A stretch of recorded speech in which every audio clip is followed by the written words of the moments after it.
Operation devil hunt phase 2 7 দিনে গ্রেপ্তার প্রায় ৬,০০০।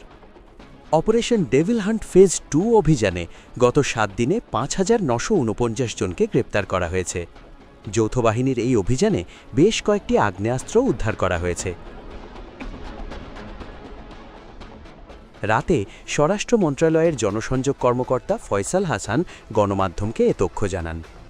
তিনি বলেন, ২৪ ঘণ্টায় এই অভিযানে গ্রেপ্তার করা হয়েছে ৭৮৩ জনকে। এছাড়া পুলিশি কার্যক্রমের অংশ হিসেবে ২০,৩৩৩টি মোটরসাইকেল ও ১৭,৯২৩টি গাড়ি তল্লাশি করা হয়। তল্লাশিকালে ৩৫৬টি অবৈধ মোটরসাইকেল জব্দ করা হয়। উল্লেখ্য, ইনকেলাব মঞ্চের মুখপাত্র শরীফ ওসমান হাদি গুলিবিদ্ধ হওয়ার পর গত ১৩ ডিসেম্বর আইনশৃঙ্খলা বিষয়ক স্বরাষ্ট্র মন্ত্রণালয়ের কোর কমিটির সভায় এই অভিযান শুরু করার সিদ্ধান্ত হয়।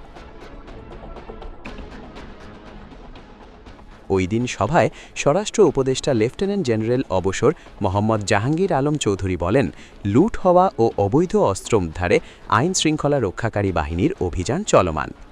এটিকে আরও জোরদার ও বেগবান করার জন্য এবং ফ্যাসিস্ট সন্ত্রাসীদের দমনের উদ্দেশ্যে core committee operation devil hunt phase 2 অবিলম্বে চালু করার সিদ্ধান্ত গ্রহণ করেছে।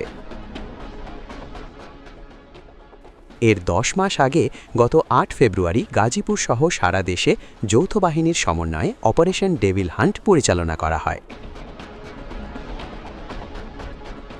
প্রিয় দর্শক, বিষয়টি নিয়ে আপনার মূল্যবান মন্তব্যটি কমেন্ট করতে ভুলবেন না।